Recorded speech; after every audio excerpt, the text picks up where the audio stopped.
필립의 사연방을 찾아주신 구독자 여러분, 유튜브 시청자 여러분 모두 환영합니다. 오늘의 사연은 기상천외, 포복절도할 시원하고 통쾌한 반전 사이다 이야기입니다. 둘이 듣다가 하나가 사라져도 모를 만큼 재밌으니 모두 집중해서 들어주시면 진심으로 감사하겠습니다. 그럼 사연을 읽어보겠습니다. 안녕하세요. 30대 중반의 이혼을 겪은 돌싱녀입니다. 결혼해서 평범하게 사는 게 얼마나 힘들고 어려운 일인지 제대로 깨닫고 돌아왔더니 다음 사랑을 만나는 게 아직 두렵습니다. 제가 어떤 시댁과 남편을 만나고 무슨 일이 있었는지 사연을 몇 자 적어보겠습니다. 지극히 평범한 집안에서 자란 저는 학자금 대출을 받아 여느 젊은이들처럼 숱한 알바를 하며 졸업을 했고 눈을 좀 낮춰서 중소기업에 들어갔습니다. 월급이 많지는 않았지만 배울 것도 많고 재밌어서 만족하며 다녔답니다. 그리고 대표님이 직원들에게 애정을 많이 주는 분이셨어요. 대표님은 저에게 학원도 보내주셨고 여러 책들을 사주시며 자기 사람으로 만들려고 애를 많이 써주셨답니다. 또 학자금 대출금이 조금 남아 있었는데 이를 대표님이 대신 내주셨어요. 지은씨, 왜 또 한숨이야? 아직 학자금 대출금 때문에 허덕이고 있는 거야? 아, 죄송합니다. 저도 모르게 한숨이 나왔네요. 그런데 이놈의 대출금은 갚아도 끝이 없네요. 얼마나 남았는데? 그래도 거의 다 갚았어요. 200만 원 정도 남았어요. 아이고, 그동안 회사에서 번 돈으로 빚만 갚으면서 살았구나. 안쓰럽네. 에휴, 기분이다. 내가 남은 대출금 갚아줄 테니까 이번 달 월급 받으면 어디 바람이라도 쐬고 와. 유급으로 며칠 휴가 줄 테니까. 네? 빚을 대신 갚아주시고 휴가까지요? 대표님 저한테 왜 이렇게 잘해주세요? 그야 내 식구니까 그렇지. 우리 2년 동안 정 많이 들지 않았나? 하여튼 그동안 지은씨가 일을 잘해주기도 했고 날 잘 따라줘서 뭐라도 해주고 싶어. 그러니까 거절하지 말고 받도록 해. 대표님 감사해요. 저한테 이렇게 큰 관심과 도움을 준 사람은 대표님이 유일해요. 앞으로 더 열심히 일하겠습니다. 진심으로 고맙습니다. 그렇게 저는 회사 대표님 덕분에 남은 빚도 갚고 여행도 다녀올 수 있었죠. 그래서 회사 일을 더 열심히 하는 계기가 되었는데 이때부터 대표님이 저를 중요한 자리에 데리고 나가셨습니다. 투자자들과 거래처, 자매 결연한 회사들끼리 함께 다니며 일을 많이 배웠답니다. 앞으로 나 대신 지은씨가 일을 처리해 줄 수 있겠지? 다들 얼굴 텄으니까 중요한 일은 자기가 맡아서 해봐. 네? 저 혼자 관계자들을 만나서 처리하라고요? 너무 큰 일을 맡기시는 거 아닌가요, 대표님? 지은씨, 자기가 믿을 만한 사람이어서 시키는 거야. 이젠 나도 오른팔 하나쯤은 둬야 하지 않겠어? 일이 바쁘고 힘들다 보니까 요즘 번아웃이야. 그러니까 자기가 책임자라 생각하고 열심히 해봐. 내가 뒤에서 팍팍 밀어줄게. 대표님은 저를 보통 직원들과는 확실히 다른 대우를 해주셨습니다. 제 역량을 넓히고 키워서 나중에 큰 자리를 주시겠다는 말씀도 하셨답니다. 이유가 어찌되었든 저를 예뻐라 해주시고 믿어주셔서 최선을 다해 일했어요.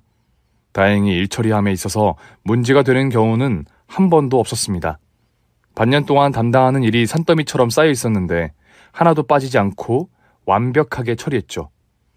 그러자 대표님이 이번에는 다른 제안을 하셨습니다. 지은씨가 기대 이상으로 잘해줘서 너무 고마워. 정말이지 보면 볼수록 탐나는 사람이라니까? 지은씨 혹시 사귀는 남자 있나? 아니요. 대표님 덕분에 열심히 일하느라 남자 만날 틈이 없네요. 그리고 전 돈 버는 게 더 재밌어서 연애 가고 싶고 그러진 않아요. 어허, 남친이 없다고? 잘 됐네. 그럼 내 동생 한번 만나보지 않을래? 자기보다 2살 많고 하는 일은 재개발 사업을 하고 있어. 건물 짓고 팔아먹고 뭐 그런 일이야. 인물도 괜찮고 돈도 잘 벌어. 대표님은 금수저로 알려져 있어서 동생 또한 자기 사업을 하고 있는 능력 있는 사람이었답니다. 저는 대표님이 저에게 많은 걸 전수해주고 챙겨주는 게 고마워서 거절할 이유가 없었어요. 네, 좋아요. 한번 만나볼게요. 그런데 대표님 동생분이 절 마음에 들어하지 않으면 어떡하죠? 그건 걱정하지 마. 벌써 자기 사진 보여줬더니 빨리 소개해달라고 난리라고. 정말요? 감사하게도 좋게 봐주셨나 봐요. 지은 씨, 너무 겸손한 거 아니야? 그 정도 미모면 잘난 척해도 된다고. 에이, 아니에요. 대표님이야말로 이 시대의 최고 미인이시잖아요. 요즘도 연하 남친 만나고 계신 거죠? 그때 걔는 정리하고 다른 연하남을 만나고 있지. 나랑 띠동갑인 귀염둥이야. 대표님은 40대 중반임에도 관리를 너무 잘해서 30대로 보였답니다. 게다가 능력과 지성까지 겸비하고 있으니 연하남들이 득달같이 달려들었죠. 여하튼 며칠 뒤 대표님의 소개로 동생분을 만나게 되었는데 진짜 멋있더라고요. 저는 영화배우가 걸어들어오는 줄 알았답니다. 간단히 인사를 하고 대표님이 빠져주었고 그와 둘이서 식사를 하며 시간을 보냈어요. 사진보다 실물이 훌륭하시네요. 완전 제 스타일이세요. 그런데 이런 미인이 왜 아직도 싱글인지 모르겠네요. 제가 미인인가요? 어쨌든 감사합니다. 저는 요즘 일에 푹 빠져 사느라 연애에 관심을 가지지 않고 있어요. 진영 씨 누나인 대표님이 저한테 많은 일을 주셨거든요. 책임자로 일하고 있어서 엄청 바빠요. 누나한테 들었어요. 믿을 만한 사람이라서 자기 일을 넘겨주고 있다고요. 누나가 그런 사람이 아닌데 지은 씨는 믿을 만한 사람인가 봐요? 사실 누나가 신뢰하는 사람이어서 관심이 더 많이 갔습니다. 대표님은 저에게 귀인이세요. 여하튼 오늘 만나 뵙게 돼서 반갑습니다. 저도 지은 씨한테 귀인이 되고 싶은데 제가 성격이 급해서 돌려 말하지 못하겠네요. 지은 씨가 제 이상형인데다 지금 가슴이 두근거리고 있습니다. 우리 만나보는 게 어떨까요? 미래를 같이 계획하는 사이로다가 말이죠. 네? 글쎄요. 진영 씨가 좋은 분이고 멋진 분인 건 알겠는데 사실 인연인지는 잘 모르겠어요. 그러자 그는 앞으로 자기의 마음을 제대로 보여주겠다며 저에게 만나만 달라고 하더군요. 진영 씨는 정말로 제가 마음에 들었는지 매일 회사 앞으로 데리러 왔고 선물과 꽃다발 같은 애정 공세를 아끼지 않았답니다. 또 주말에 제가 일을 하러 나와 있으면 제 사무실로 직접 만든 도시락을 싸오기도 했어요. 이런 진실된 행동은 여러 달이 지나도 멈추지 않고 한결같았습니다. 그러자 제 마음은 이미 그에게로 향하고 있었답니다. 그렇게 여러 번 튕기다가 몇 달 만에 연인이 되어 예쁜 사랑을 시작했어요. 몇 년 동안 설렘을 느끼지 못하고 지냈었는데 진영 씨가 상상 이상으로 많은 행복과 기쁨을 선사해줘서 하루 12시간이 설렘으로 가득 찼답니다. 저희는 평범하면서도 특별한 데이트를 이어갔고 1년이 넘는 시간을 세상에 둘도 없는 연인으로 보냈어요. 진영 씨가 없는 인생을 상상할 수 없을 만큼 깊고 넓은 사랑의 우물에 빠졌답니다. 그래서 저희는 누가 먼저랄 것 없이 결혼을 결심하게 되었어요. 모든 게 완벽했던 남자였기 때문에 사랑과 행운을 잡은 거라 생각하고 기쁜 마음으로 드레스를 입고 진영 씨의 아내가 되었네요. 시부모님은 교양이 넘치시는 분들인데다 자유로운 영혼을 소유한 분들이셔서 저와 남편이 어떻게 살든지 신경 쓰지 않았어요. 게다가 1년의 절반을 해외여행으로 보내시고 계셔서 얼굴도 자주 보지 못했답니다. 제 주변 친구들은 신랑도 잘난 데다 시댁까지 신경 쓸 필요가 없으니 횡재한 거나 다름없다며 많이들 부러워했습니다. 그런 말을 들을 때면 제가 남편복과 시댁복이 많다고 느끼며 감사함을 잊지 않았어요. 신혼 6개월은 정말 편하게 잘 지낸 것 같아요. 일도 가정도 잘 돌봐가며 지내서 시간이 모자라긴 했지만 더할 나위 없을 만큼 행복했답니다. 그런데 예상치 못한 일이 생기면서 제 결혼 생활에 반전을 맞게 되었습니다. 해외여행을 다녀온 시부모님이 시댁이 아닌 저희 집으로 짐을 싸서 들어오신 겁니다. 아버님, 어머님, 여행 잘 다녀오셨어요? 그런데 이 짐은 다 뭐예요? 일단 받아라. 무거워 죽겠으니까 안방에다 짐부터 풀어라. 네? 그게 무슨 말씀이신지. 우리 오늘부터 여기서 좀 지내야겠다. 네 시아버지가 카지노에서 놀다가 재산을 날려먹었어. 집을 담보로 해서 돈을 빌렸는데 한 푼도 남김없이 싹 날려버렸다고. 내가 저 인간 때문에 제명에 못 산다. 알고 보니 시부모님은 아시아 여행을 다니시다가 필리핀의 한 카지노에 들어가 손맛을 보셨고 한 달 내내 거기서 죽치고 있다가 가진 재산과 집까지 날렸다는 겁니다. 저는 황당한 상황이라 어찌할 바를 몰라 남편의 눈치를 보고 있었는데 그이가 어서 짐부터 풀어드려. 이렇게 된 거 어쩔 수 없지. 내가 집 장만해드릴 때까지 여기서 지내게 해드리자. 라고 말하는 겁니다. 아무리 남편과 시부모님이 잘난 사람들이라고 해도 한마디 상의 없이 무작정 들어오는 건 아닌 것 같아 남편을 작은 방으로 데려가 말했어요. 여보, 이런 법이 어딨어. 시부모님을 모시고 살라는 거야? 그럼 어떡하냐. 돈을 다 날려먹고 무일푼이라는데 방법이 없잖아. 형님네 집으로 가셔도 되잖아. 거기가 훨씬 더 넓고 좋은 집인데 그게 낫지 않겠어? 당신 좀 실망이다. 지금 상황에 부모님을 내쫓으라는 거야? 나중에 내가 망하면 나도 쫓아낼 기색인데? 아니, 내 말은 그게 아니라. 그만해라. 당분간만 지내게 해드리고 집 장만해 드릴 테니까 조용히 나가서 짐이나 풀어드려. 그의 말을 들어보니 제가 괜한 말을 한 것 같아서 미안하다는 말을 건네고 곧장 안방에 짐을 풀어드렸어요. 그리고 저희 짐을 작은 방으로 옮겼죠. 시부모님과의 동거가 시작되자 제 결혼 생활에 먹구름이 끼기 시작했습니다. 교양이 넘치고 차분한 분들로 알고 있었는데 그건 제가 시부모님을 자주 뵙지 못했기 때문에 느꼈던 거였어요. 시부모님과 처음으로 아침을 맞게 되자 보통 분들이 아니라는 걸 깨달았죠. 젓가락 갈 데가 없네. 아가, 너는 결혼한 지 반년이 넘었는데 아직도 밥상 하나를 제대로 못 차리는 거냐? 어찌 된 게 맛없는 식당에 온 기분이다. 진짜 어이가 없네. 그동안 내 아들한테 이런 밥을 먹인 게야? 내가 바빠서 들여다보지 않았다고 살림을 이따구로 해? 집안 꼬라지도 마음에 안 드는데 밥까지 못하니까 배신당한 기분이다. 알아서 잘할 줄 알았는데 말이야. 죄송해요. 제가 살림할 시간이 부족해서요. 형님 밑에서 책임자로 일하다 보니까 주말에도 쉬지 못하고 일하고 있어요. 얘가 변명까지 하네? 그러니까 네 말은 회사 다니니까 살림은 나 몰라라 해도 된다는 거냐? 아니요. 제 말 뜻은 그게 아니라 어머님, 아버님 죄송합니다. 앞으로는 신경 많이 쓰도록 하겠습니다. 시부모님은 냉랭하게 쏘아보시며 잔소리를 하셨는데 남편은 남의 일인 마냥 신경 쓰지 않고 밥 먹는 데만 집중하고 있었습니다. 이렇게 첫날부터 신혼집에서 시월들을 시작하게 되었답니다. 시부모님은 특별한 직업이 없어서 집에만 내내 계셨는데 티스푼 하나도 닦지 않을 정도로 집안에 손도 대지 않으셨습니다. 제가 저녁 늦게 퇴근해서 집에 들어가면 놀라울 정도로 집안이 지저분했어요. 시어머니는 집에만 계시면서도 옷을 하루에 2벌씩 갈아입으셨는데 뱀허물 벗듯이 여기저기 옷을 흘려놓으셨고 어디서 배달을 시켜 드셨는지 몰라도 뒷정리를 하나도 하지 않아 음식물 냄새가 진동했답니다. 뿐만 아니라 침대 커버와 이불, 베갯잇을 호텔에서 지내던 것처럼 매일 세탁하라고 시키셔서 한밤중에 세탁기를 돌리고 시부모님이 침실에 가시기 전에 준비를 해 놓아야 했답니다. 잘난 남편 얻었다는 죄로 매일이 고생이었죠.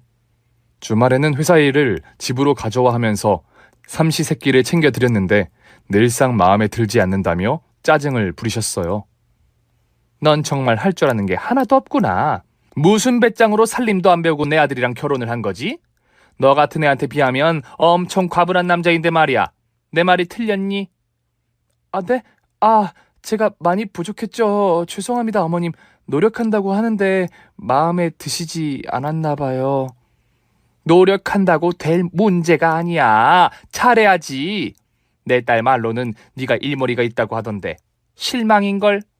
내가 여기서 잠시만 머물려고 했는데 안 되겠다. 네가 잘하는 꼬라지를 보일 때까지 눌러 앉아야겠어. 시어머니가 결단의 말씀을 내리자 가슴이 무너지는 기분이었습니다. 안 그래도 피곤하고 힘든데 호텔 룸서비스 마냥 매일 침대볼을 빨고 청소와 밥까지 해서 바쳐야 하니 이대로 가다간 몸이 나만하지 않을 것 같았답니다. 돌파구를 찾아야 할 것 같아 조언을 얻으려고 회사 대표이자 정신적 지주인 신우이에게 슬쩍 말을 걸었어요. 형님, 제가 요즘 시부모님 모시느라 정신이 없네요. 일하는 것도 너무 힘들고요. 몸이 2개라도 모자랄 상황입니다. 그래서 어쩌라고? 지금 나한테 우리 부모님 모셔가라는 거야? 아니면 회사 일을 줄여달라는 거야? 옳게. 회사에서 사적인 말을 꺼내는 것도 어이가 없는데 내 앞에서 우리 부모님 모시는 게 힘들다고 투정 부리는 건 좀 아니지 않나?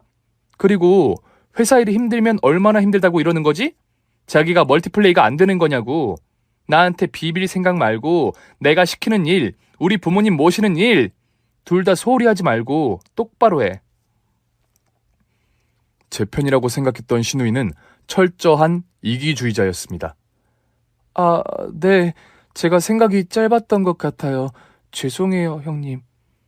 제가 잘못한 건가 싶어서 진심으로 뉘우치고 앞으로는 말 조심해야겠다고 생각했습니다.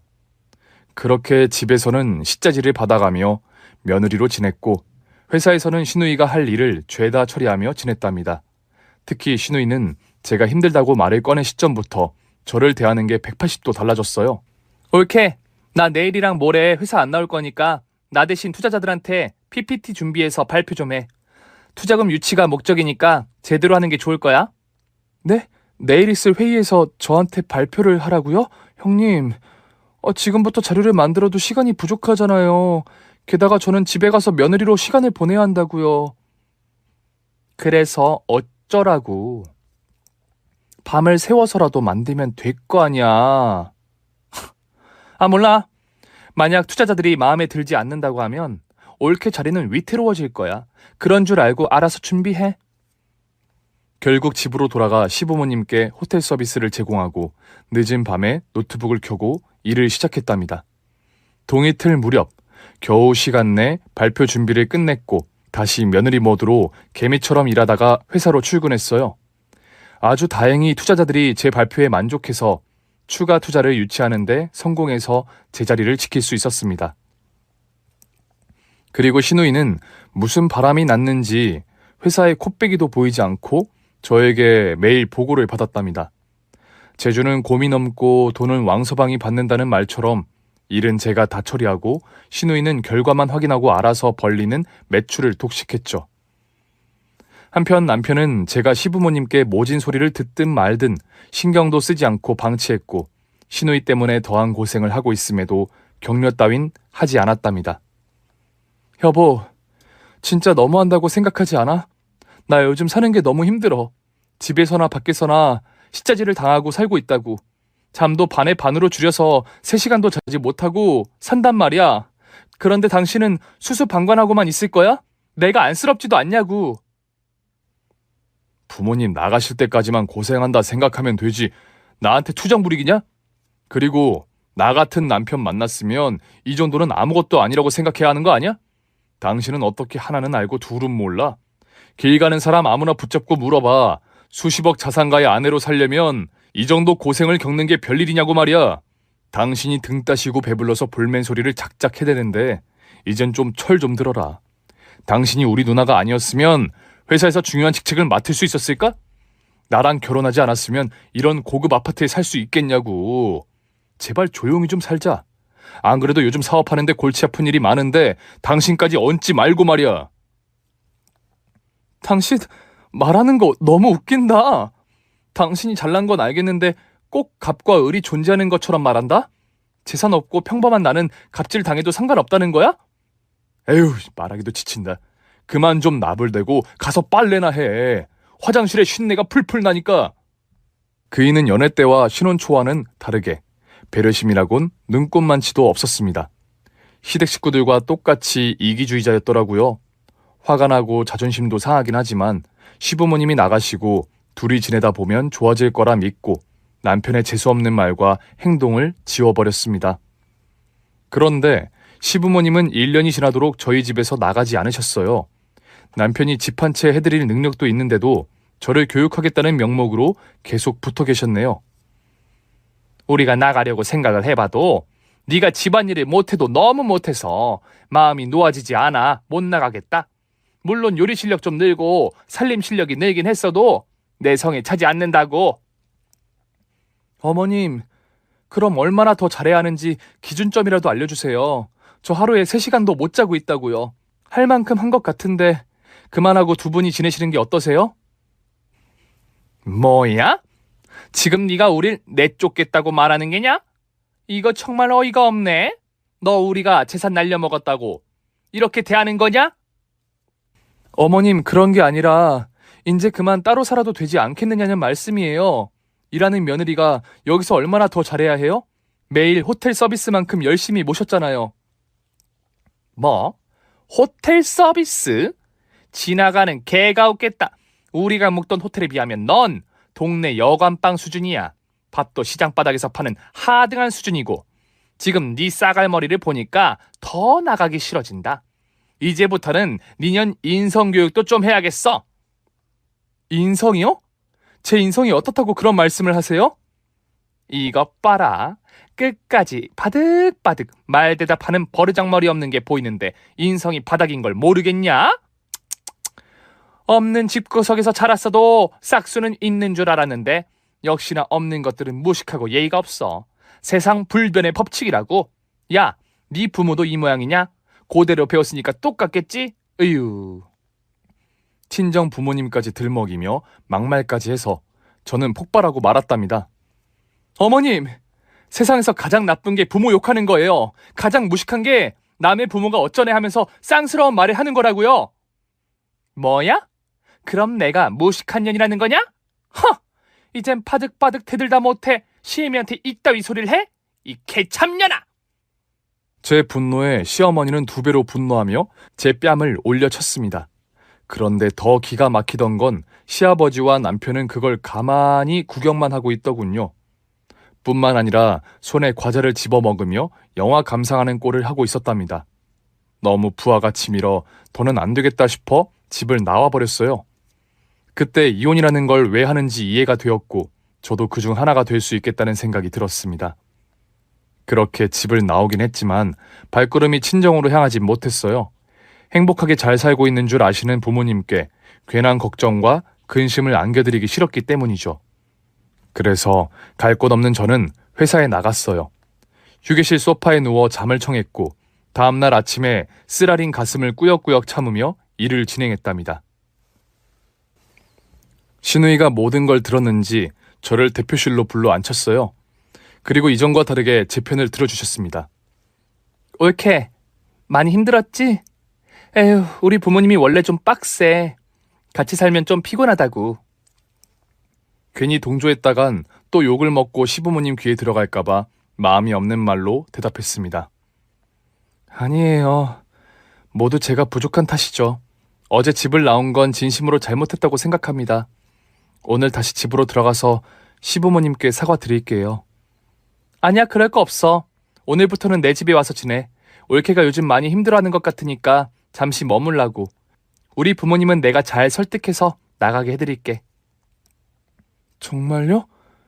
형님 감사해요. 형님 덕분에 한시름 놓겠어요. 그런데 시부모님이 괜찮다고 하실까요?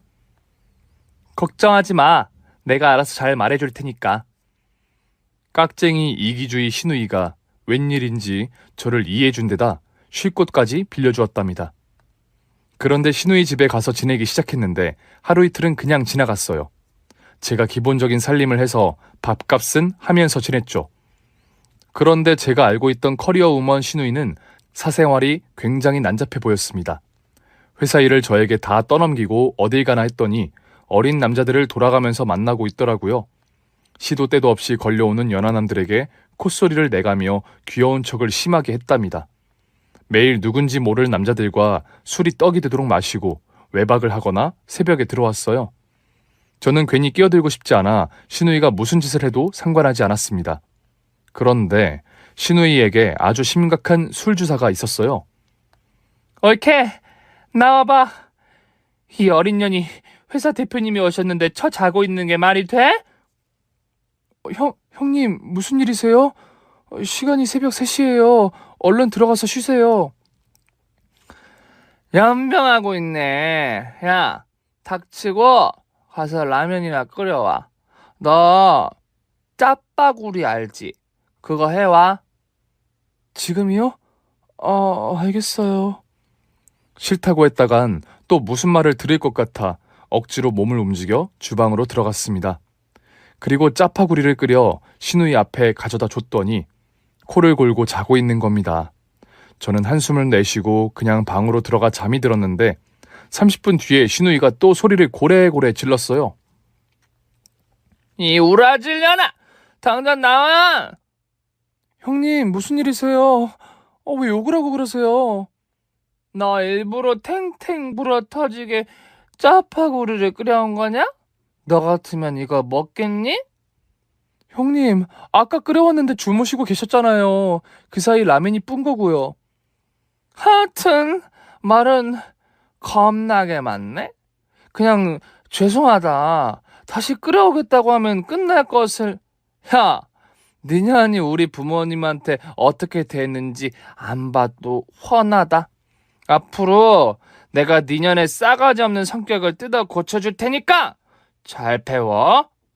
뭐해? 가서 짜파구리 다시 끓여오지 않고. 이제 보니 시댁 식구들은 저한테 예의를 가르치는 게 아니라 복종하는 인간으로 만들고 싶어 안달이 난 것 같았습니다. 신우이의 개진상 술주정은 매일 연결되었습니다. 술은 하루도 빠지지 않고 처마시니 주정을 매일 봐야 했죠. 신우 집에서 지내면 좀 나을 거라 생각했는데 시부모님이나 신우나 도찐 개찐이었어요. 그리고 신우이 집에서 지내는 동안 남편은 저에게 전화 한 통을 하지 않았습니다. 제가 먼저 전화를 걸어야 했죠. 여보, 요즘 어때? 나 없으니까 살맛이 나? 가정부 구했어. 아무 문제 없으니까 신경 끄셔. 왜 전화했어? 당신은 내가 알던 그 사람이 맞아? 부부가 통화하는 게 이상한 일이니? 정말 실망이다. 어머님한테 된통 당하고 있는데 팝콘 먹으면서 구경하는 거 생각하면 아직도 이가 갈린다고. 내가 나선다고 달라질 게 없으니까 그랬지. 그리고 우리 엄마 성격이 불같은 분이라 나까지 보태면 당신은 아마 반 죽었을 거야. 여보, 이런 모습을 진작에 좀 보여주지 그랬어. 그럼 결혼을 고민했을 텐데 말이야. 그런데 요즘 살림은 어떻게 하고 있는 거야? 가정부 구했어. 일 잘하는 아줌마로. 제가 집에서 나오자마자 가정부를 구했다네요? 그럼 애초에 가정부를 들여놓았으면 좀 좋았을까요? 이렇게 허무맹랑한 말을 들으니 화딱지가 났습니다. 결국 가정부를 구했네? 어머님은 가정부한테도 나한테 했던 것처럼 못살게 구셔? 그럼 가정부가 얼마 버티지 못할 텐데 말이야? 가정부가 일을 너무 잘해서 한마디도 하지 않으시거든? 그나저나 당신 언제쯤 들어올 거야? 몰라. 당신이 찾아와서 엎드려 사과하면 마음이 돌아설지 모르지. 헛소리 말고 빨리 들어와. 아, 맞다. 누나 결혼하는 거 알고 있지? 뭐, 결혼? 아니, 처음 듣는데? 뭐야. 같이 살고 있으면서 나보다 누나를 모르면 어떡하냐? 어쨌든 누나 결혼 준비하고 집도 정리하니까 하루빨리 집으로 들어와. 그렇게 통화를 끝내고 다시 시월드가 있는 집으로 들어가야 하나 고민이 되더군요. 결론적으로는 이혼하지 않을 거면 돌아가는 게 맞았습니다. 그런데 그동안 몸고생, 마음고생한 걸 떠올려 봤더니 쉽게 가고 싶은 생각이 들지 않았어요.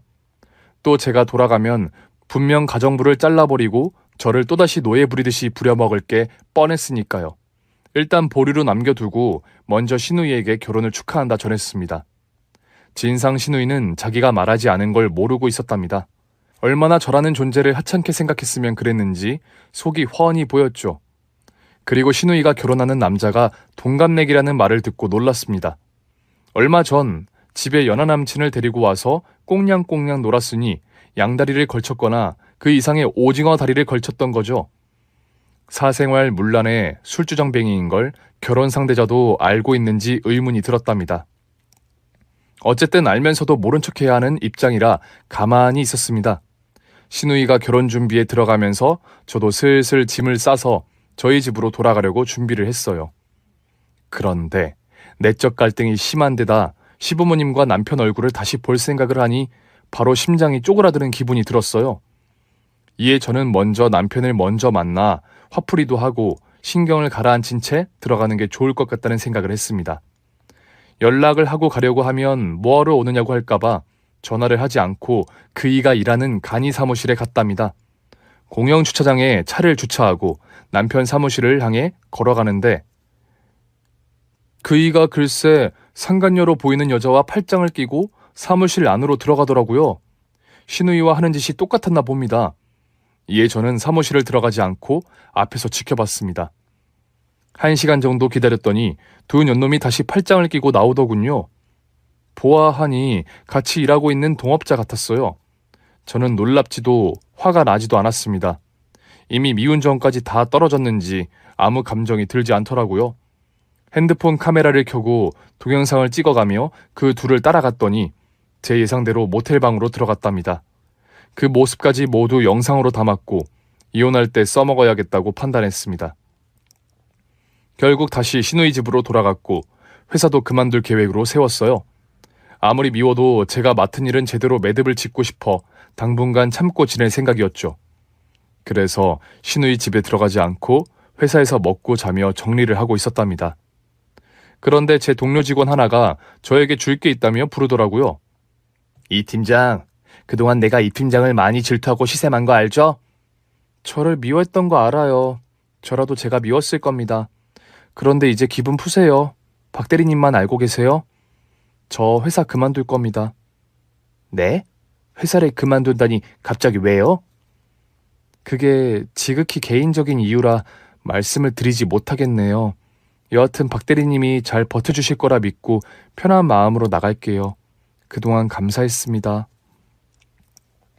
그러자 동료는 회사를 관두는 이유에 시누이가 들어가 있느냐고 묻더군요. 이렇게 되면 제가 말하기 더 수월해지겠네요. 이건 아무래도 이 팀장한테 넘겨줘야겠어요. 자, 받으세요. 이게 뭔데요? 그냥 판도라의 상자라고 말해두죠. 그걸 어떻게 써먹든지 이 팀장님 마음대로 하세요. 동료가 USB를 주고 웃으며 떠났고 저는 곧바로 파일을 열어보았습니다. 의문의 동영상 파일이 하나 있었는데 그걸 클릭하자 천지가 개벽할 충격적인 영상이 나왔답니다. 어찌나 소름이 끼치던지 헛구역질이 절로 나왔죠. 차분하게 이성을 찾고 나서야 이 영상을 언제 어떻게 써먹을지 해답이 나왔답니다. 그리고 제가 회사에서 먹고 자는 동안 시댁 식구들 중 누구도 신경을 쓰지 않았어요. 이런 취급을 받으니 더더욱 이혼에 대한 결심이 강해졌고 제가 할 일이 명확해졌답니다.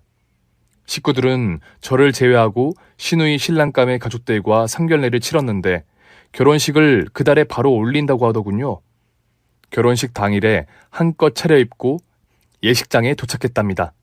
오랜만에 보는 시부모님은 언제나 그렇듯 저더러 인성머리 쌈싸먹고 천지분간 못하는 배은망덕한 연이라 욕을 하시며 맞아주시며 신우 들러리 제대로 하라고 으름장을 놓았고 바람난 남편은 네 집 괴가 왔나 보다 하고 대충 한번 쓱 보더니 제가 날카롭게 쏘아보자 그제서야 억지로 반가운 척을 하더군요. 대충 인사를 해서 이번에는 시누이에게 축하의 말을 전하러 신부 대기실에 들어갔습니다. 그런데 시누이가 화들짝 놀라며 승질을 내더라고요. 옳게! 녹하고 들어와야지 깜짝 놀랐잖아! 형님 긴장을 많이 하셨나봐요. 형님답지 않게 놀라시기는. 아무튼 결혼 축하드려요. 오늘 제가 들러리랑 시키는 거 제대로 할게요. 필요 없거든? 이미 시다바리를 돈 주고 샀으니까 올케는 그만 나가봐. 그래요? 그러시다면야 그럼. 그 순간 시누이 드레스 치마가 저절로 꿈틀거리더군요. 웨딩드레스 치마가 많이 넓어 보였는데 꼭 누가 숨어있는 것처럼 느껴졌답니다. 시누이에게 축하 인사를 다시 한번 건네고 신부 대기실의 문을 아주 살짝 남기고 닫았어요. 그런데 제 예상대로 드레스 치마 밑으로 어떤 남자가 기어 나오더라고요. 찰나의 순간이었지만 놓치지 않고 바로 동영상을 찍어두었답니다. 이윽고 결혼식이 시작된다는 사회자의 목소리가 들렸고 하객들은 박수를 보냈어요. 먼저 신랑이 신나게 입장을 했고 이어서 시아버지와 시누이가 손을 잡고 입장을 시작했습니다. 두 사람은 미소가 가득한 채 걸어 들어오고 있었는데 곧 예식장 스크린에서 영상이 흘러나왔어요. 원래는 신랑이 준비한 감동적인 프로포즈 영상이 나오기로 되어 있었는데 제가 담당자에게 파일이 바뀌었다며 박 대리님이 건네준 USB를 건네주었어요. 제가 신부의 올케인 걸 알고 있어서 아무런 의심을 하지 않고 영상을 틀었답니다. 영상은 저희 회사 화장실 안에서 찍힌 거였어요. 박 대리님이 볼일을 보고 있는데 앞칸에서 이상한 소리가 들려 변기를 밟고 올라가 영상을 찍었답니다. 시누이와 회사 부하 직원인 이진석이라는 남자였는데 둘이 여자 화장실에서 그 짓을 하고 있었어요. 예식장 스크린에서 더러운 영상과 음성이 퍼져나가자 하객들은 물론 신랑 측 가족들의 얼굴이 시퍼렇게 질렸답니다. 급기야 신랑 어머니는 너무 놀란 나머지 졸도하고 말았네요. 그리고 입장을 하던 시아버지와 시누이는 식은땀을 흘리며 그 자리에서 그대로 멈춰버렸습니다. 뭐야? 이거 도대체 누가 이런 짓을 한 거야? 너 인연 이런 취미가 있는 걸레년이었냐? 자기야, 이거 나 아니야. 누군가 나한테 누명을 씌운 거라고. 저 큰 화면에 네 면상이 그대로 나오는데 다른 사람이라고? 이마의 점 위치까지 다 똑같은데 발뺌을 해? 시누이는 예식장 관계자에게 영상을 빨리 끄라고 소리를 질렀습니다. 그러자 스크린의 화면이 사라졌어요. 하지만 사람들은 아직 충격에서 나오지 못해 다들 입을 쩍 벌리고 있었습니다. 그런데 시누이는 낯짝이 얼마나 두꺼운지 조금도 부끄러워하지 않더라고요. 자기야, 이거 다 지난 일이야. 예전에 사귀었던 남자라고. 자기 과거 보는 그런 남자 아니지? 우리 결혼식 진행하자. 아무렇지 않게 이어가자고. 그 말에 신랑은 시누이의 뺨을 날렸습니다. 그리고 악소리를 내기 시작했어요. 이 걸레년이 어디서 구라를 쳐! 동영상에 날짜가 지난주로 찍혀있는데 눈 하나 깜짝 안 하고 구라를 치네? 그리고 하객들한테 저걸 다 보여주고 네 년이랑 결혼을 하라고? 에라이 썩을 참년아! 시누이가 바닥에 나뒹굴자 시아버지가 뭐하는 짓이냐며 들이댔어요. 그러자 시누이 신랑이 나이 많은 어른 대접을 잊어버렸는지 똑같이 뺨따구를 날렸답니다. 저는 이 모든 상황을 지켜보며 낄낄거리다가 무대 위로 올라갔어요. 아직 전해야 할 게 남았으니까요. 저기 신랑님, 아까 제가 신부 대기실에서 찍은 사진인데 이거 보세요. 아까 동영상 속 남자랑 동일 인물이에요. 드레스 안에 들어가서 뭔 짓을 했는지 말하지 않아도 아시겠죠? 여기 이 남자가 바로 저기 앉아있는 놈입니다. 불씨를 살짝 던져줬더니 신랑의 눈이 뒤집혀서 시누이와 바람피운 부하 직원에게 달려가 주먹과 발로 사정없이 두들겨 팼답니다. 거의 초조검이 된 그 놈은 동료 직원들에게 질질 끌려 나갔어요. 하객들은 계속해서 경악을 금치 못했죠. 이어서 다음 식순으로 남편 놈 차례였어요. 흥분한 신랑님에게 제가 결혼을 막아줬으니 제 소원으로 남편 놈을 응징해달라고 부탁했습니다. 신랑님, 제가 아니었으면 저 걸레하고 결혼식을 치렀겠죠? 제가 구해드렸으니 이번에는 제 부탁을 들어주세요. 처남댁이라고 했죠. 덕분에 살았습니다. 그쪽 아니었으면 전 아무것도 모른 채 등신처럼 살았을 거예요. 무슨 부탁이든 해보세요. 제 남편도 저 걸레년하고 똑같이 바람을 피우고 있어요. 제가 나서고 싶은데 힘에서 밀리니까 대신 좀 응징해 주시면 안 될까요? 안 될 게 있습니까? 어차피 2판 4판 공사판인데 저놈의 식구들 모두를 잘근잘근 씹어먹어버리겠습니다. 신랑은 제 부탁을 그대로 들여주려고 남편에게 달려들었어요. 영문도 모르고 패대기를 연속으로 당한 그이는 자기가 잘못한 게 뭐가 있느냐고 혓바닥을 놀리더군요. 그래서 눈앞에 바람난 영상을 보여주었고 그동안 시어머니한테 당한 수모와 시누이에게 당한 갑질을 쏟아냈습니다. 이 머저리 같은 놈아, 내가 네 엄마한테 욕먹고 처맞고 있을 때 구경만 하던 값이라 생각해. 그리고 네 잘난 누나가 나한테 한 진상짓의 10분의 1이라도 느껴봐. 이 쓰레기 시궁창 같은 놈아. 그것도 모자라 딴 년이랑 모텔방을 들어가? 이 개같은 놈. 너 같은 놈은 돼지게 맞아도 싸다. 신랑님, 패대기 그만 치고 저 자식 가운데 다리 좀 아작내주세요. 쌍방울을 밟아버리라고요. 까짓까 그러죠. 이런 개놈의 자식은 남자 구실 못하게 고자를 만들어야 한다고요. 에이, 맛 좀 봐라. 안 돼. 거긴 안 돼요. 차라리 다른 데를 때리라고. 남편의 비명에 하객들은 모두 입을 틀어 막았습니다. 신우 신랑이 남편을 개패듯이 패고 일어나지 못하게 하자 제가 그동안 쌓였던 화를 따귀를 날리며 풀었습니다. 내가 너한테 속아서 결혼해서 이 모양이 이 꼴이 됐어.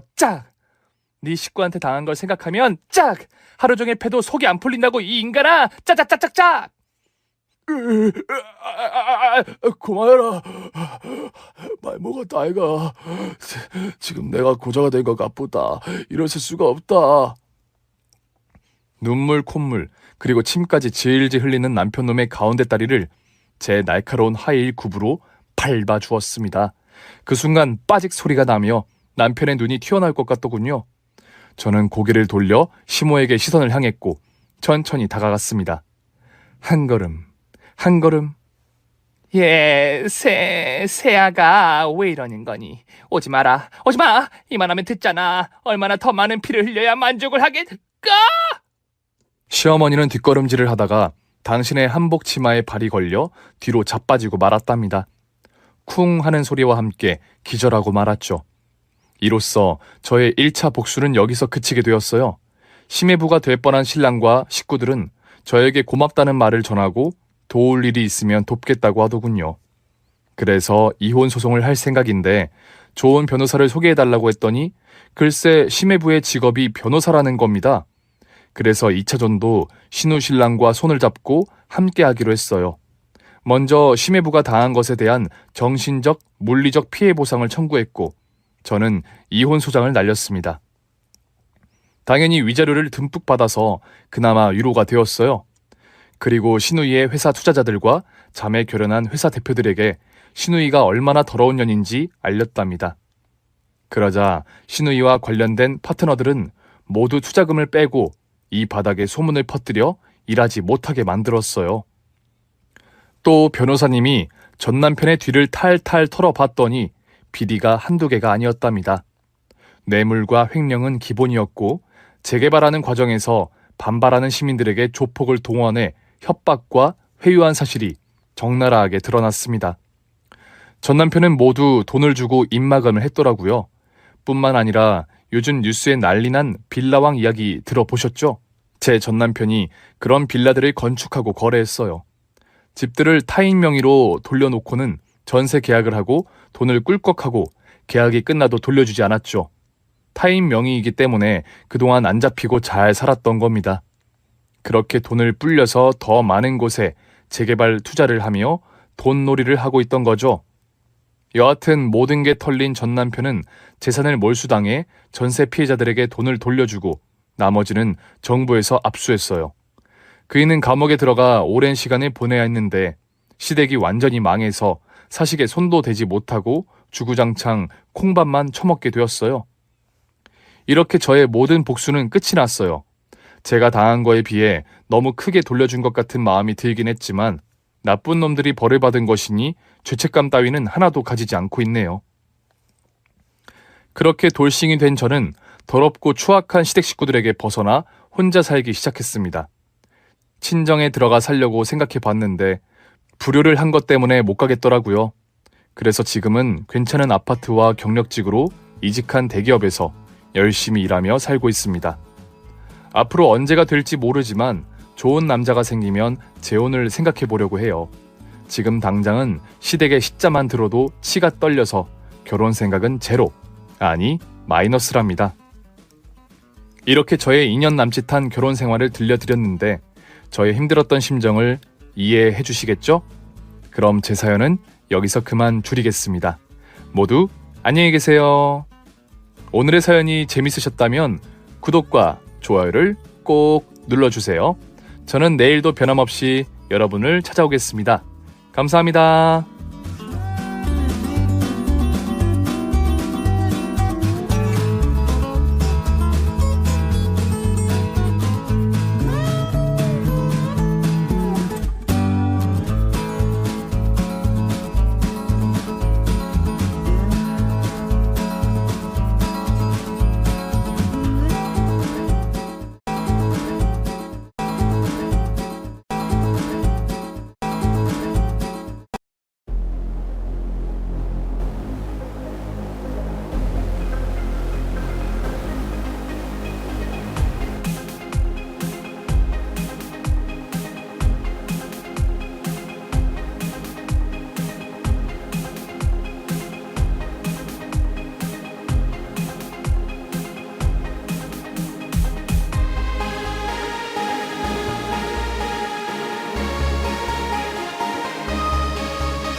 Audio Jungle.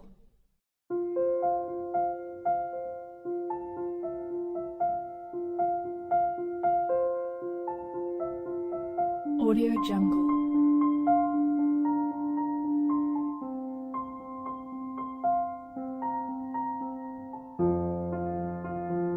Audio Jungle.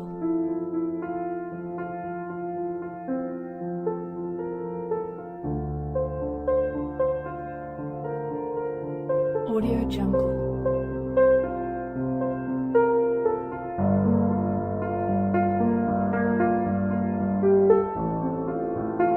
Audio Jungle.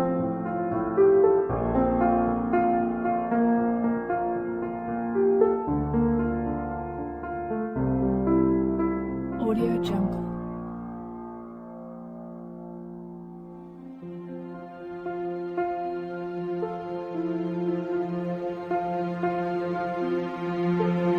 Audio Jungle. Audio Jungle.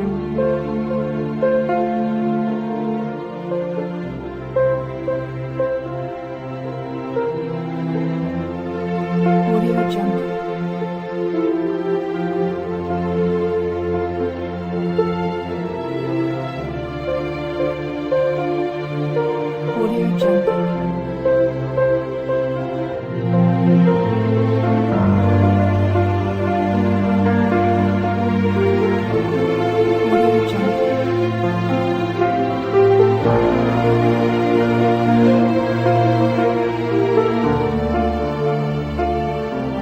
Audio Jungle.